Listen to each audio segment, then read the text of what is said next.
Story of love. কণ্ঠ আমাদের, অনুভূতি আপনাদের। হারিয়ে যাই ভালোবাসার গভীরে। হঠাৎ বলা রুবাইদার কথা রাত্রি খাবার মুখে নেওয়ার অবস্থাতেই হাঁ হয়ে তাকালো তার দিকে। খাবারগুলো চিবানো যেন ভুলেই গেল। কিরে এমন হাবার মতো তাকিয়ে আছিস কেন? খাবার গলায় আটকাবে তো। রুবাইদার কথায় তাড়াতাড়ি পানির গ্লাস উঠিয়ে কোনো মতে পানি নিয়েই খাবারটা গলৎকরণ করলো। নানুমণি, তুমি আর লোক পেলে না? ওই সিংহের খাঁচায় কেন দিতে চাইছো? দুটো টিউটর আছে তো, ওনারাই তো বুঝিয়ে দেয় আমায়। রাত্রির কথায় রুবাইদা ভাত মাখিয়ে আবারও রাত্রির মুখে তুলে দিল। সেই খাবারও সে কোনো মতে পানি দিয়ে গিলল। এতবার পানি খেলে খাবার খাবে কিভাবে? পেট তো এমনিতেই ভরে যাবে। আরে তুমি ওসব বাদ দাও তো। আগে বলো, একটু আগে যেটা বললে ওইটা কি আসলেই সত্য? আমাকে কি সত্যি সিংহের কাছে গিয়ে পড়তে হবে? হ্যাঁ রে রাত্রি, তোকে তো ভাইয়ের কাছে পড়তে হবে। ওনার আদেশ রাত 10টা থেকে 11টা পর্যন্ত তার কাছে পড়তে যাবি।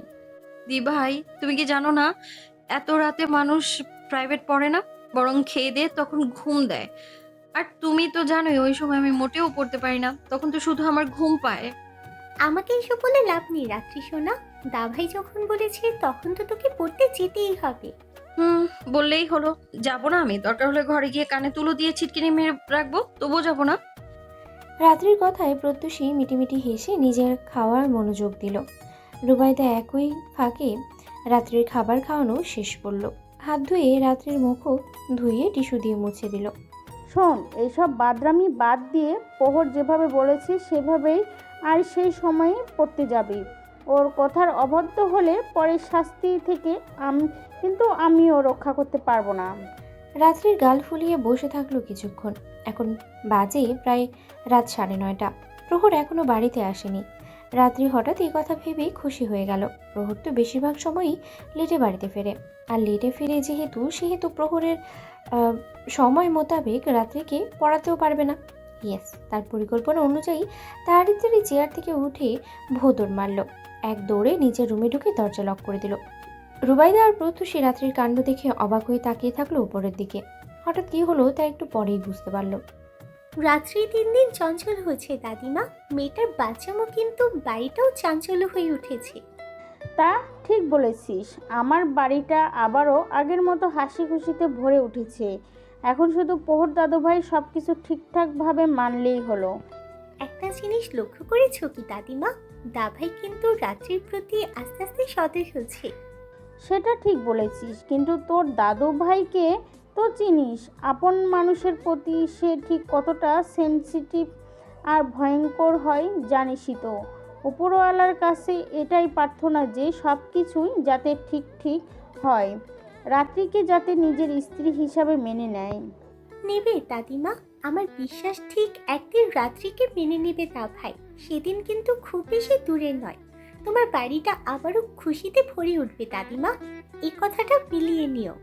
ঘড়ি কাঁটা ঠিক যখন 10টা 15 তখনই ঠকঠক করে দরজায় আওয়াজ হতে লাগলো। একবার দুবার তিনবার করে কয়েকবার নক করার পরও দরজা যখন খুলল না, তখন নক করা ব্যক্তিটি প্রচণ্ড রেগে হাতে থাকা ডুপ্লিকেট চাবি দিয়ে দরজা খুলে ফেলল। এরপর ধূপধাপ আওয়াজ করে রুমে ঢুকেই যেই কিছু বলতে যাবি তখনই যখন আটকে গেল সম্মোহনী এক কিশোরীকে দেখে। রাত্রি তখন ডোর লক করেই চিৎপটাং হয়ে শুয়ে পড়েছিল। এর কিছুক্ষণ পরই গভীর ঘুমে তলিয়ে পড়ে। পরনে কেটে গেঞ্জির আস্তরণ, নিজের গাত্র থেকে সরে গিয়ে হালকা দৃশ্যমান হয়ে আছে উদরের অংশ বিশেষ। হলুদ ফর্সা শরীরে এরূপ সুদর্শন দিক থেকে যে কোনো পুরুষেরই পুরুষত্বা জেগে উঠবে। প্রহরের সেই অবস্থাই হয়েছে। জাস্ট মেরে ফেলবে আমায়। এতটা এলোমেলো হয়ে থাকলে জাস্ট নিজের সাথে এটাকেও মেরে ফেলতে ইচ্ছে করে।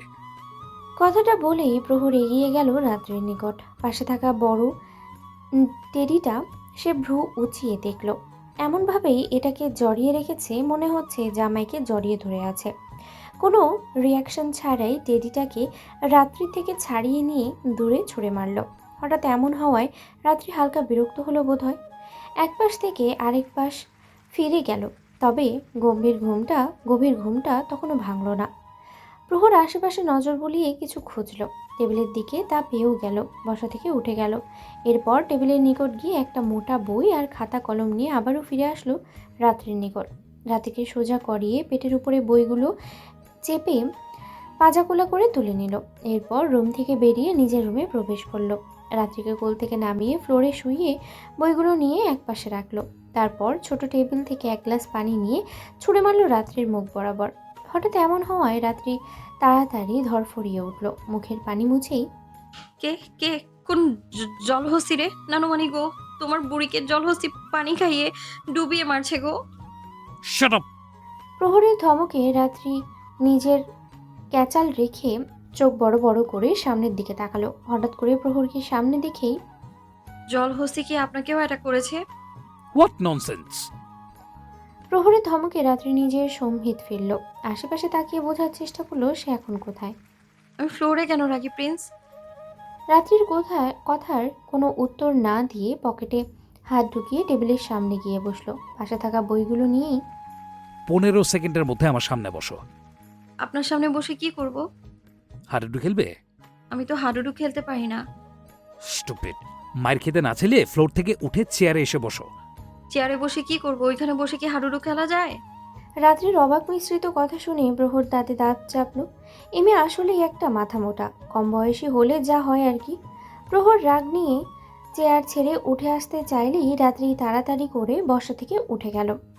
পানি মারার কারণে গিটি গেঞ্জির গলায় অংশে ভিজে আছে, তবুও সেই সবকে তোয়াক্কা না করে তাড়াতাড়ি করে প্রহরের সামনে গিয়ে বসলো। কয়টা বাজে? আমার থেকে তো ঘড়ি নেই। কেন আপনি জানেন না কয়টা বাজে? রাত্রির ছটপট উত্তর দেওয়ায় কেন যেন প্রহরের রাগ ফের বাড়ল। Shut up idiot! মুখে মুখে কথা আরেকবার বলে মুখ ভেঙে দেব।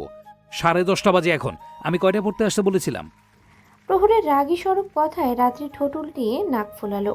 তার স্বাদের ঘুমটা ভেঙে দিয়ে এখন তাকে ধমকাচ্ছে। শালা খবিস, জলহস্তি একটা। হাত মুচড়িয়ে কোনো মতে নিজের রাগ সংবরণ করলো। এর মধ্যেই প্রহর নিজের মতো করে পড়ানো শুরু করলো। রাত্রিকে খাতায় বোঝাতে লাগলো একটা রুলসের বিষয়ে। যা যা উত্তর রাত্রি পারে সেই সব আনসার করলো, আর যেগুলো পারলো না সেগুলো প্রহর ভালোভাবে বুঝিয়ে দিল। এরপর বোঝানো শেষ হলে কয়েকটা এক্সারসাইজ করতে দিল। রাত্রি চোখ টেনে টেনে কোনো মতে সেগুলো করতে থাকলো। এরই মধ্যে প্রহর চেয়ার থেকে উঠে পড়লো। ল্যাপটপ নিয়ে আবারও টেবিলের সামনে গিয়ে বসলো। রাত্রি লিখতে লিখতে টেবিলে মাথা রেখে ঘুমিয়ে পড়ল। রাত প্রায় 12:15। এতক্ষণ চোখ টেনে টেনে পড়লেও আর পারল না ঘুমের জন্য। প্রহর ল্যাপটপ থেকে চোখ সরিয়ে রাত্রির দিকে তাকাতেই গভীর নিঃশ্বাস ফেলল। এই মেয়ে যে এতক্ষণ ধরে পড়তে পারবে কিনা তাই নিয়েই তার সন্দেহ ছিল। যাই হোক, মেয়ে পড়াশোনায় ভালো আছে, বয়স অনুযায়ী যথেষ্ট মনোযোগী, এই ব্যাপারটাই যথেষ্ট। সন্তুষ্ট সে ল্যাপটপ শাট ডাউন করে উঠে দাঁড়ালো। এরপর রাত্রিকে উঠিয়ে আবারও কোলে তুলে নিল। বড্ড বেশি ডিস্টার্ব করছো রাত। এইভাবে ঘুমিয়ে নিজেকে বাঁচালেও আমাকে ক্ষতবিক্ষত করেই ক্ষান্ত হচ্ছ। এর হিসাব তো তোমাকে ভোগ করতেই হবে মাই সোলমেট। আর মাত্র কয়েকটা মাস, এরপর। কথাটা বলেই বাঁকা হাসলো। রাত্রির মাথাটা প্রহরের ঘাড়ের পাশে পড়ে থাকায় তার নিঃশ্বাসের প্রতিটা বাতাস যেন প্রহরের ঘাড়ে অর্ধাংশে ছড়িয়ে পড়েছে। প্রহরের রূপ অবস্থায় রাত্রিকে আরেকটু শক্ত করে জড়িয়ে ধরল। নরম তুলতুলে গাত্র নিয়ে প্রহর তালুকদারকে বিচ্ছিন্ন করছে এই কিশোরী। আদৌ কি সে বুঝতে পারছে এর পরিণতি কতটা ডেসপারেট হতে পারে? বুঝবেই বা কি করে? একটা ইডিয়েটে পরিণত হচ্ছে ধীরে ধীরে। অতি আদর দিলে যা হয় আর কি। কথাটা শেষ করে রাত্রিকে নিজের বেডে শুইয়ে দিল। এরপর লাইট অফ করে রাত্রির বুকে মাথা রেখে গাঢ় নিঃশ্বাস টেনে নিল। আমাকে ক্ষত করলে নিজেকেও ক্ষত হতে দেখবে মিসেস প্রহর তালুকদার। আর শাস্তিটা তোমার অগোচরে হলেও চিহ্নগুলো থাকবে একদম ফ্রেশ, নিট অ্যান্ড ক্লিন। এই প্রত্যুষে বাসায় যাচ্ছিস নাকি? হঠাৎ পরিচিত কণ্ঠস্বর শুনে পিছু ফিরে তাকালো। প্রিয় মানুষটিকে সামনাসামনি দেখে হঠাৎ করে হৃদস্পন্দন বেড়ে গেল। পাশে থাকা জামাতে খামচে ধরল। কি হলো, কথা বলছিস না কেন? আরহাম এসে প্রত্যুষীর সামনে দাঁড়ালো। প্রত্যুষী নিজেকে স্বাভাবিক করে হালকা হাসার চেষ্টা করলো। আমি শুনিনি আপনার ডাক আরহাম ভাই, কিছু বলবেন কি? প্রত্যুষীর কথায় আরহাম আর কথা বাড়ালো না। বাসায় যখন যাচ্ছিস তখন আমার গাড়িতে করেই চল, আমিও তোদের বাসায় যাচ্ছি। না না আরহাম ভাই, একটু পরই গাড়ি চলে আসবে। বেশি কথা বলবি না, যেটা বলছিস সেটা কর। কিন্তু আর বলতে পারল না। আরহাম প্রত্যুষীর হাত ধরে রেখেই রাস্তা পার করালো। এরূপ হাত ধরায় প্রত্যুষীর গাত্র জোড়া কেঁপে উঠল। এই ফাঁকেই গাড়ির দরজা খুলে প্রত্যুষীকে ভেতরে বসালো। সিট বেল্ট লাগিয়ে গাড়ি স্টার্ট করলো দ্রুতই। 20 মিনিট পর তালুকদার ভিলায় আরহামের গাড়িটি প্রবেশ করলো। এরপর দুজনেই বেরিয়ে পড়ল। আরহামের ফোন আসায় আরহাম গাড়িতে হেলান দিয়ে কথা বলতে থাকলো। প্রত্যুষী হঠাৎ করেই থেমে গেল। আরহামকে কারোর সাথে খোশ মেজাজে কথা বলতে দেখে হাত মুষ্টিবদ্ধ করেই প্রত্যুষী জায়গা ত্যাগ করে টুপটাপ পা ফেলে চলে গেল ভিতরে। কিছুক্ষণ পর আরহাম নিজের ফ্রেন্ডের সাথে কথা বলে ফোন কেটে দিল। এরপর যখনই বাড়ির ভিতরে প্রবেশ করতে যাবে তখন হঠাৎ নজরে পড়ে দোতলায় দাঁড়িয়ে থাকা এক কিশোরীকে। চোখগুলো যেন হঠাৎ করেই তৃষ্ণার্ত হয়ে উঠল। সেই তৃষ্ণা নিয়েই মুখ ফুটে উচ্চারিত হলো, রক্তজবা। রাত, কাম হিয়ার। প্রহরের হঠাৎ ডাকে রাত্রি সিঁড়ি থেকে নামতে গিয়েও আর নামল না। কিছু বলবেন? কথা না বলে এদিকে এসো। প্রহরের কথায় রাত্রি আর নিচে নামলো না। প্রহরের কাছে গিয়ে সামনে দাঁড়ালো। রাত্রির সামনে দাঁড়াতেই প্রহর রাত্রির হাত ধরে নিজের রুমে নিয়ে গেল। এরপর বেডের উপরে সুন্দর করে বসিয়ে দিল। নিজে উঠে গিয়ে টেবিলে পড়ে থাকা শপিং ব্যাগগুলো নিয়ে রাত্রির সামনে রাখলো। হঠাৎ এতগুলো শপিং ব্যাগে কি আছে তা দেখার জন্য উঁকি দিল। এগুলো কি রাগী প্রিন্স? খুলে দেখো। আমি ধরতে পারবো এগুলো? হুম। প্রহরের কথায় রাত্রি খুশিতে একে একে সবগুলো শপিং ব্যাগগুলো খুলল। 10টা নানান ডিজাইনের বোরখা, প্রায় 15টা হিজাব, সাথে গোল জামা ছিল কয়েকটা। এগুলো কার জন্য রাগী প্রিন্স? রুমে নিয়ে যাও এগুলো। আর হ্যাঁ, আজ থেকে এরকম কিটি গেঞ্জি বা গোল ফ্রক কোনোটাই যাতে আর পরতে না দেখি। তাহলে কি পরবো? আমার কাছে তো এগুলো আছে। ইডিয়েট, এখানে যা আছে সেগুলোই পরবে। শপিং ব্যাগ দেখিয়ে দিয়ে প্রহর অফিসে যাওয়ার জন্য রেডি হতে থাকলো। আমি বাসায় বোরকা পরে থাকবো? পরতে পারো, আমার প্রবলেম নেই। প্রহরের এরূপ কথায় রাত্রি যেন অবাকের চরম সীমানায়। মানেটা কি? ও এখন বাসায় বোরখা পরে ঘুরবে নাকি আজও? আপনি কোন দুনিয়ায় বাস করেন? বাসায় বোরকা কোন এলিয়ান পরে? আমি আমার দুনিয়ায় বাস করি, আর ফালতু বকবক একদম করবে না। যা বলেছি তাই করবে। আর হ্যাঁ, এখানে বোরকা ছাড়াও কিছু ড্রেস আছে, ওগুলো বাসায় পরবে। প্রহরের কথায় রাত্রি ঠোঁট উল্টালো। তার পছন্দের কিটি গেঞ্জিগুলো নাকি সে পরতে পারবে না। এটা কোনো কথা? কিন্তু মুখ ফুটে আর কিছু বলতে পারলো না। প্রহর যদি রাগ করে আবার ধমক দেয় সেই ভয়ে মুখ ভেঙিয়ে শপিং ব্যাগগুলো হাতে নিল, কিন্তু অতিরিক্ত ভারী হওয়ায় সব নিতে পারলো না। সব তো নিতে পারছি না। রাত্রির কথায় প্রহর নিজেটাই ঠিক করে গায়ে কালো কোটটা জড়ালো। এরপর আওয়াজ করেই রুম্পাকে ডাকলো। 2 মিনিটের মধ্যেই রুম্পা দৌড়ে প্রহরের দরজার সামনে হাজির হলো। রুম্পা টুম্পা কারোরই এই রুমে প্রবেশ করার অনুমতি নেই, তাই সাহস করে কখনোই এই রুমে তারা ঢোকে না। তাই আজও ঢুকলো না। জি ভাইজান। শপিং ব্যাগগুলো রুমে রেখে এসো। প্রহরের কথায় রুম্পা ঘাড় কাত করে সায় জানালো। রুমে কি ঢুকমো ভাইজান? প্রহরের হঠাৎ অনুমতিতে রুম্পা যেন বেশ অবাক হলো। যাই হোক, আপাতত প্রহরের কথা মতো রুমে ঢুকেই রাত্রির হাত থেকে শপিং ব্যাগগুলো নিয়ে নিল। রুম্পাদি, তুমি একা সবগুলো নিতে পারবে না। এগুলো আমি নিয়ে যাই, তুমি ওইগুলো নিয়ে এসো। না না আফামণি, আমি নিতার বাম, তুমি ছাড়ো তো দেখি। আরে রুম্পাদি, তোমাকে তো তাহলে 2 বার আসতে হবে। এর থেকে আমিই নিয়ে যাই তোমার সাথে, একেবারে কাজ শেষ হয়ে যাবে। দুজনের কথোপকথনে প্রহর বেশ বিরক্ত ফিল করলো। মেয়েদের এরূপ ক্যাচাল তার কোনো কালেই পছন্দ না। রুম্পা, তুমি এগুলো নিয়ে যাও, পরে এসে বাকিগুলো নিয়ে যাও। রুম্পা প্রহরের কথায় তাড়াতাড়ি হাতে থাকা শপিং ব্যাগগুলো নিয়ে বেরিয়ে গেল। এদিকে রাত্রিও যখন রুম্পার পিছু পিছু যেতে নেবে তখনই খপ করে রাত্রির এক হাত ধরে হ্যাচকা টান মেরে দেয়ালে ঘেঁষে দাঁড় করায় রাত্রিকে। আপনি কই যাচ্ছেন ম্যাডাম? আপনাকে তো যেতে বলিনি। প্রহরের হঠাৎ বলা ম্যাডাম শব্দটি শুনে রাত্রি কিছু একটা ফিল করলো। এগুলো কি ধরনের অশুভতম? আপনি আমাকে এইভাবে চেপে কেন ধরেছেন? দূরে সরুন বলছি, নইলে কিন্তু হাত ভেঙে দেব। রাত্রির হুমকি স্বরূপ কথাতে প্রহর যেন মজা পেল। নিজের মধ্যেই থাকা হাসিগুলো যেন মুখের আদলে হালকা ভাসমান হলো। ম্যাডাম, আমাকে থ্রেট দিচ্ছেন? হ্যাঁ, দিচ্ছি। আপনি এত বড় একজন মানুষ হয়ে আমার মতো ছোট বাচ্চাকে যখন তখন টর্চার করেন, এটা তো ঠিক না।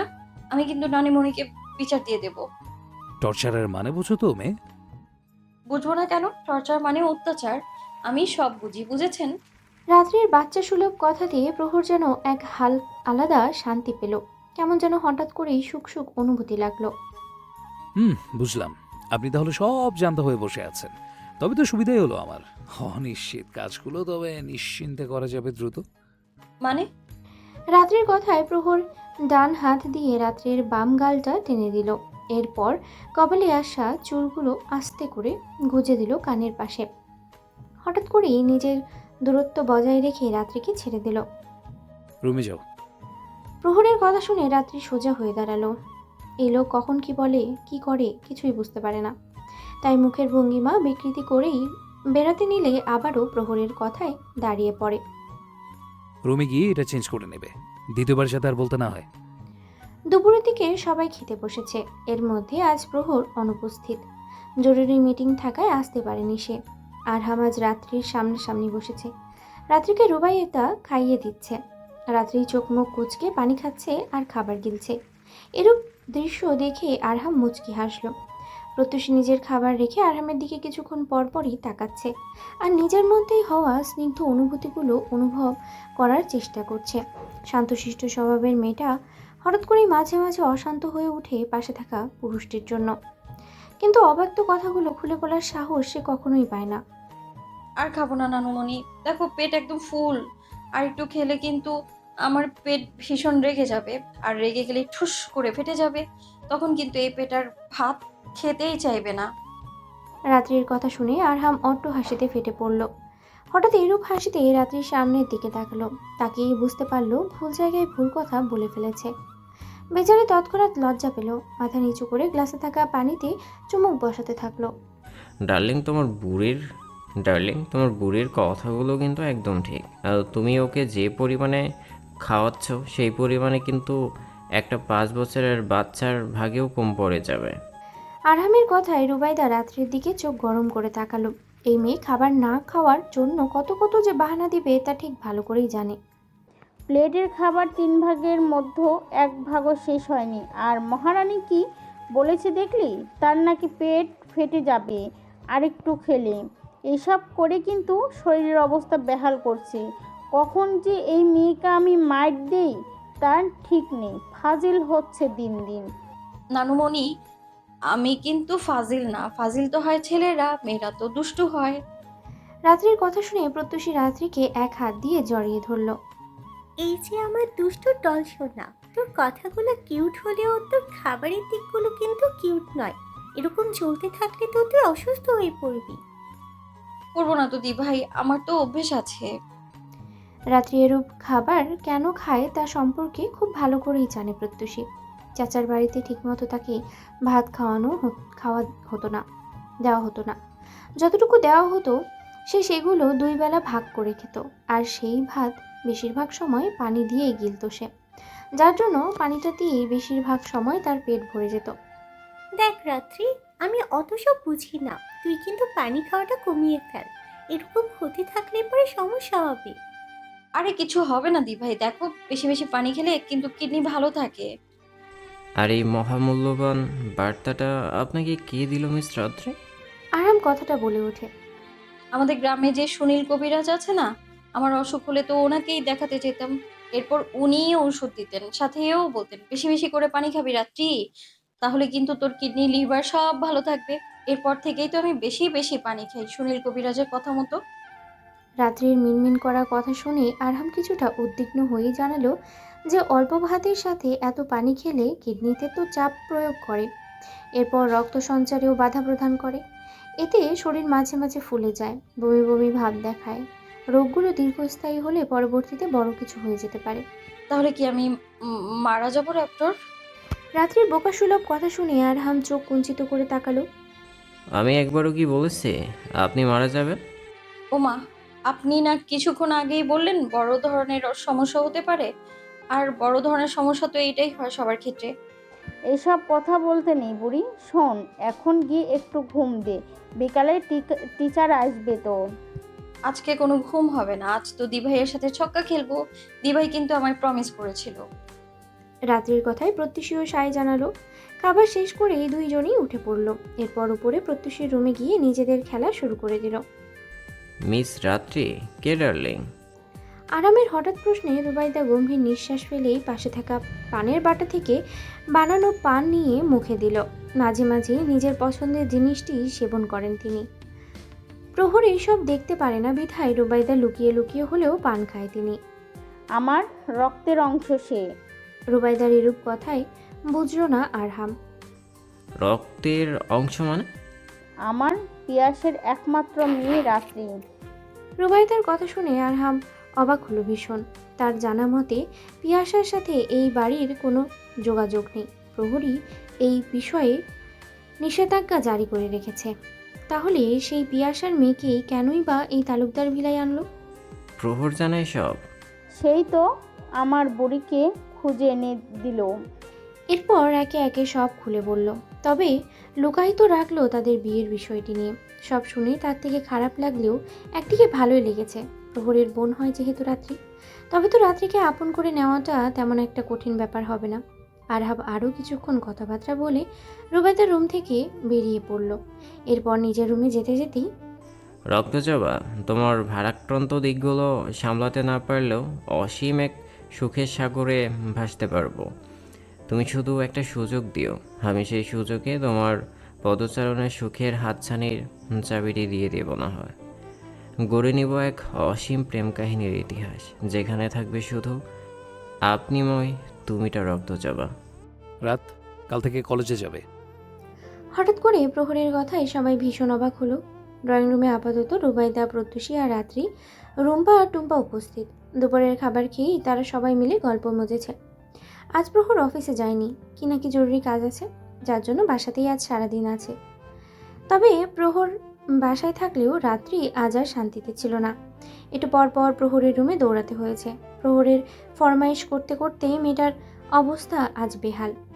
তাই তো খাবার খেয়েই মাত্র সোফায় গায়ে এলিয়ে দিয়েছে, মাথাটা রেখেছে প্রত্যুষীর কোলে। প্রত্যুষী একটু পর পর তার মাথায় হাত বুলাচ্ছে আর নানান রকম টপিক নিয়ে আলোচনা করছে। রাত্রি শুধু একটু পর পর হ্যাঁ বলেই উত্তর করছে। চোখের মধ্যে আজ ঘুমেরা দারুণভাবেই জেগে বসেছে, যার জন্য প্রহরের বলা বাক্যটা তার শ্রবণ ভেদ করতে পারেনি। হঠাৎ এরূপ সিদ্ধান্ত কেন দাদু ভাই? মন চেয়েছে তাই সিদ্ধান্ত জানিয়ে দিলাম। তবে হ্যাঁ, রাতের সাথে রুম্পাও কলেজে যাবে তার গার্ড হয়ে। প্রহর কথাটা বলেই ডাইনিং এর গিয়ে বসলো। রুবাইদার সাথে সাথেই উঠে গিয়ে প্রহরকে খাবার দিতে থাকলো। বুঝে শুনে সিদ্ধান্ত নিয়েছে তো, পরে এটা নিয়ে কোনো ঝামেলা করবে না। দাদিমার কথায় প্লেটে হাত রেখেই শান্ত চোখে তাকালো। চোখের দৃষ্টিতে কিছু একটা টের পেল রুবাইদা। বুঝতে পারলো তার নাতির মন একটু হলেও নরম হচ্ছে রাত্রির প্রতি। রাত্রিকে অন্ধকারে আর কয়দিন রাখবে? এইবার তো জানানো উচিত তার আসল পরিচয় কি এই বাড়িতে। যেভাবে আছে সেভাবেই চলতে থাক, সময় হলে আমি নিজেই তোমাকে জানাতে বলবো। তুমি কি তবে সম্পর্কটাকে মেনে নিচ্ছ প্রহর? দাদিমার কথায় উত্তর করলো না সে, নিজের মতো করেই খেয়ে উঠে পড়ল। এরপর টিস্যুতে হাত মুছে উপরে যেতে নিলে ড্রয়িং রুমে থাকা দুই রমণীর কাণ্ড দেখতে থাকলো। প্রত্যুষী বসে বসে মোবাইলে কিছু একটা করছে, আর তার কোলে শায়িত আছে রাত্রি। এক পা শুয়ে শুয়ে থাকায় গলার কিছু অংশ দৃশ্যমান হয়ে আছে। বাড়িতে প্রহর ব্যতীত অন্য কোনো পুরুষ মানুষ নেই বিধায় এই দৃশ্য কারোর নজরে আসেনি। আর যদি আসতো তবে? বিষয়টা ভাবতেই চোখ গরম করেই ঘুমন্ত কন্যার দিকে তাকালো। হঠাৎ করেই সদর দরজা দিয়ে আরহামকে প্রবেশ করতে দেখলো। ডার্লিং, খুব খিদা পেয়েছে গো, খেতে দাও। কথাটা বলেই ক্লান্ত শরীর নিয়ে যখনই সোফায় গিয়ে বসতে নিবে তখনই, স্টপ, একদম লড়বি না। যেখানে দাঁড়িয়ে আছিস ওইখানেই দাঁড়িয়ে থাক। কথাটা বলেই প্রত্যুষী রাত্রির নিকট গিয়ে তাদের আড়াল করলো। What happen bro? আরহামের কথায় প্রত্যুষী নিজের মোবাইল নামিয়ে সামনের দিকে তাকালো। তবে প্রহর এরূপ দাঁড়িয়ে থাকায় ঠিকভাবে দেখতে পারল না আরহামকে। নাথিং। তোর খিদে পেয়েছে যখন তখন ডাইনিংয়ে যা, এখানে সোফায় কি করছিস? সবাই কি করছি মানে? আরহামের বক্তব্য ভীষণ বিরক্ত বোধ করলো। এদিকে তার রাগও বাড়তে লাগলো কেয়ারলেস মেয়েটার জন্য। ইচ্ছে তো করছে এটাকে এখানেই জ্যান্ত কবর দিক। কিরে, কথা বলছিস না কেন? তোর হঠাৎ আমার সোফায় বসা নিয়ে কি সমস্যা হলো রে? কোনো সমস্যা নেই। তাহলে বসতে বারণ করছিস কেন? আরহামের একের পর এক প্রশ্নে প্রহর বেজায় বিরক্ত হলো। এরপর কোনো মতে পিছু ঘুরেই সোফায় পাশে থাকা রাত্রির ওড়না নিয়েই রাত্রির মুখ সহ রাত্রিকে ঘুরে দিল। কাউকে কোনো কিছু বোঝার সুযোগ না দিয়ে প্রত্যুষের কোল থেকে রাত্রিকে পাজাকোলা করে তুলে নিল। প্রহরের এরূপ কাণ্ডে সকলে অবাক চোখে তাকালো। আরাম তো মুখে হাত দিয়ে পাশে থাকা সোফায় বসে পড়ল। কাউকে কোনো কিছু বলার সুযোগ না দিয়েই প্রহর রাত্রিকে নিয়ে সিঁড়ি বেয়ে উপরে উঠে পড়ল। এ আমি কি দেখছি প্রত্যুষী? এটা আমাদের প্রহর তো। আরামের কথায় প্রত্যুষী হাসি মুখেই তার দিকে তাকালো। কেন, কি হয়েছে আরহাম ভাই?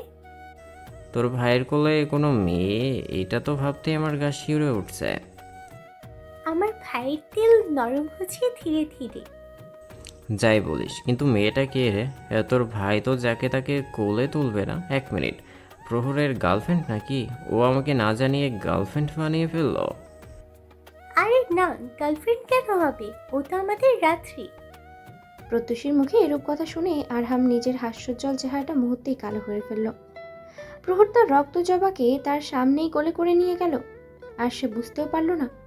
এটা ভেবেই যখনই উঠে উপরে যেতে নিবে তখনই রুবাইদা খাবার খাওয়ার জন্য ডাক দেয়। ডার্লিং, আমি এখনই আসছি, একটু ওয়েট করো। কথাটা বলেই আরহাম প্রহরের কাছে যেতে নেয়। প্রহরের রুমের সামনে যেতে নিলেই হঠাৎ করে ফোনটা বেজে ওঠে।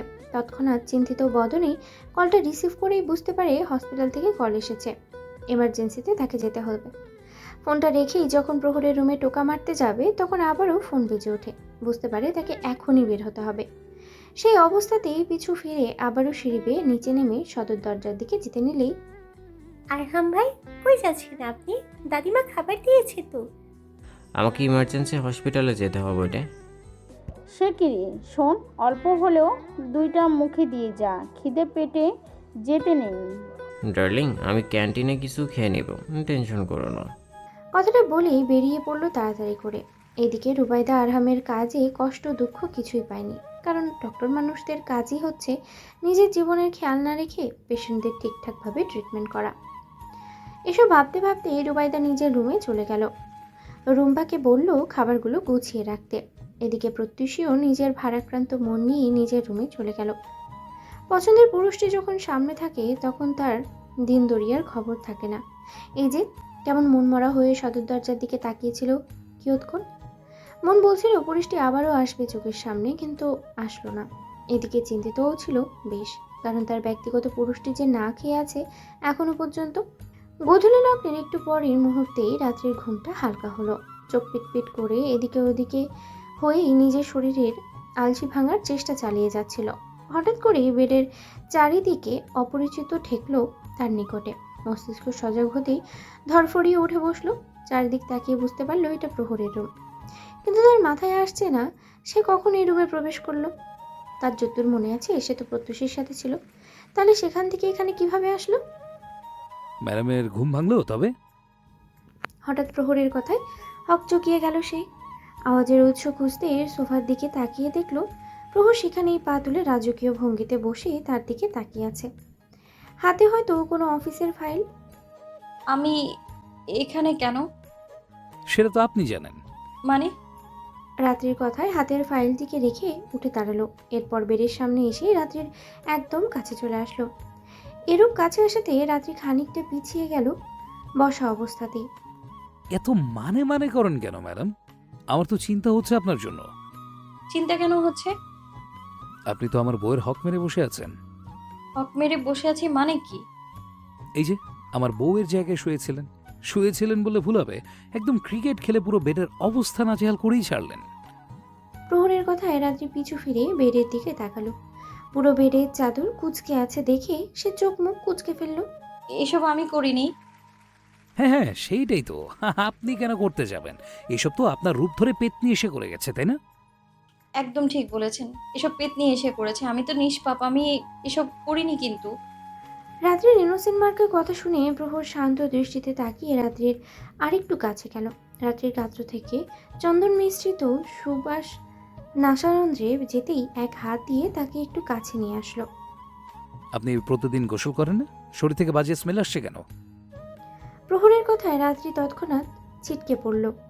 এরপর নিজের শরীরের ঘ্রাণ নিয়ে দেখলো কোনো বাজে স্মেল আছে না। নাকের পাটা ফুলিয়ে প্রহরের দিকে তাকালো। আপনি মিথ্যে কথা বলছেন। আমার শরীর থেকে বাজে স্মেল আসছে না একদমই, আর আমি প্রতিদিন গোসলও করি। রাত্রির এরূপ নাক ফুলিয়ে কথা বলাতে প্রহরের প্রচণ্ড হাসি পেল।